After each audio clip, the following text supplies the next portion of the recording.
I'm gonna come with you, Babs. One more Okay. in auto. On the table. Dead. This guy's unknown. I'm gonna Second box? First right.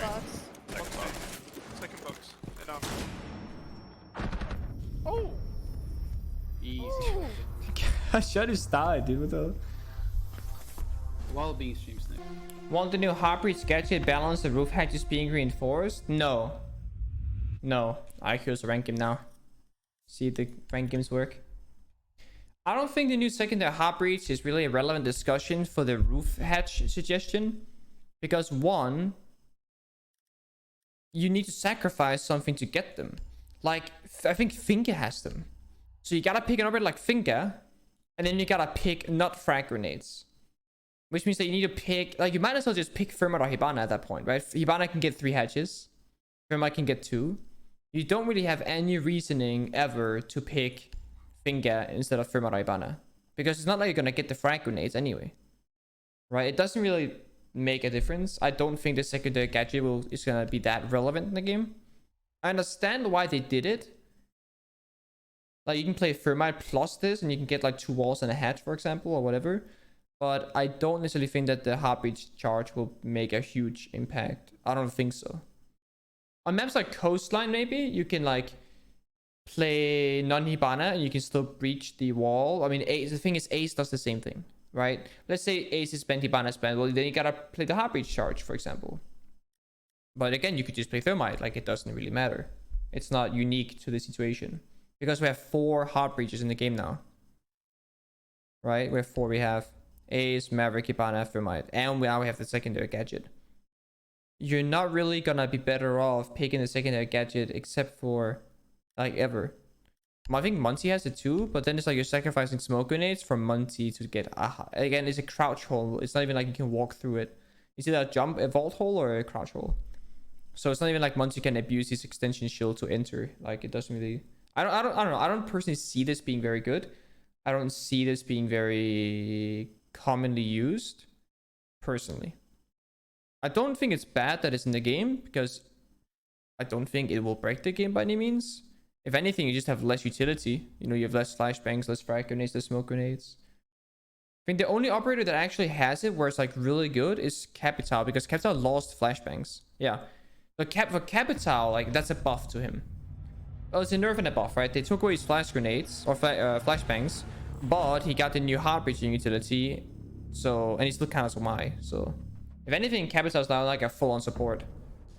That's a new like screen and stuff. Yeah, I haven't tried it yet. I don't know how I feel about Doc and Rook losing.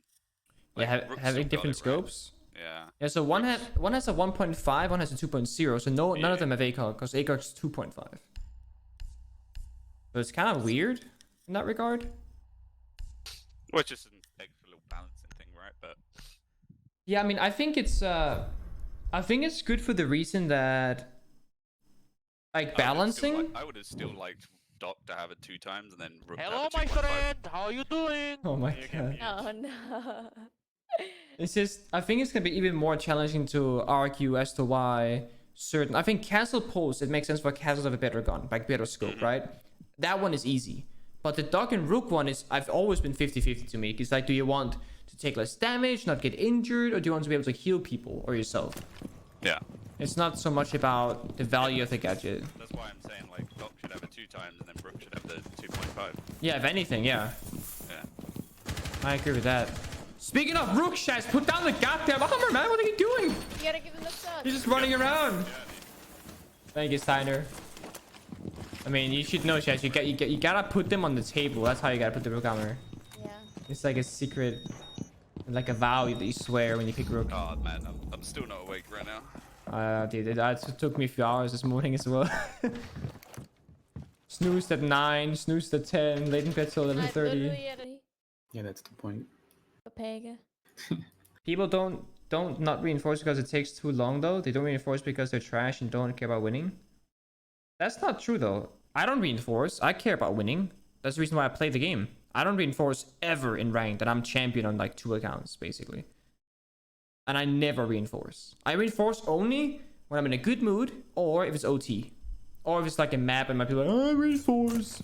But typically I don't reinforce. And the reason why I don't is because it's too fucking slow. Because I play scrims every day for like 4 hours, and you hold F. 1 second, 2 second, 3 second, 4 second. You spend so much time reinforcing, so long. You know, that's my biggest issue, is that it takes too long. If they made it faster, I would reinforce every round. But in ranked, I just run around, hunt for drones, you know, whatever. The thing is, optics guys, the value of the gadget depends on opinion. You can argue that Pulse is better than Castle, but at the same time, Castle is actually better than Pulse, circumstantially. Castle can literally make or break a bomb site's viability, where Pulse is just picked as a hand pick for any bomb site, right? So you can't just say that, oh, Castle is worse. For ranked, in low elo, sure, Castle is worse. But it's objectively, right? Same with Rook and Doc. Doc has a higher pick rate than Rook, but you could easily argue that Rook is actually better. Easily. And they have the same gun, but different scopes. That doesn't really make any sense. Because it's based off pick rate in, like, the different versions of the game. You know?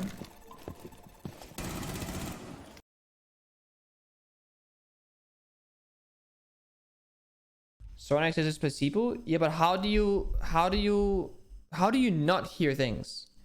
Placebo would be hearing, like,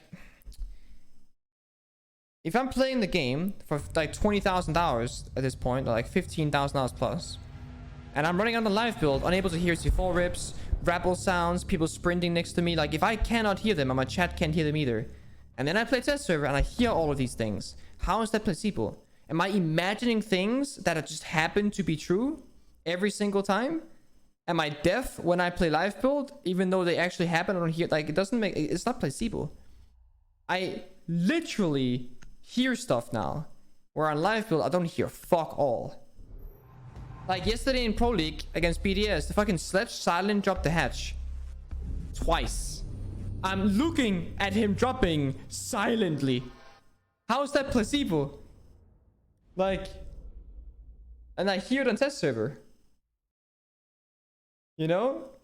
Like, I can't imagine not hearing stuff and then imagine hear it. Like, either I do or I don't. I want to hear, you know?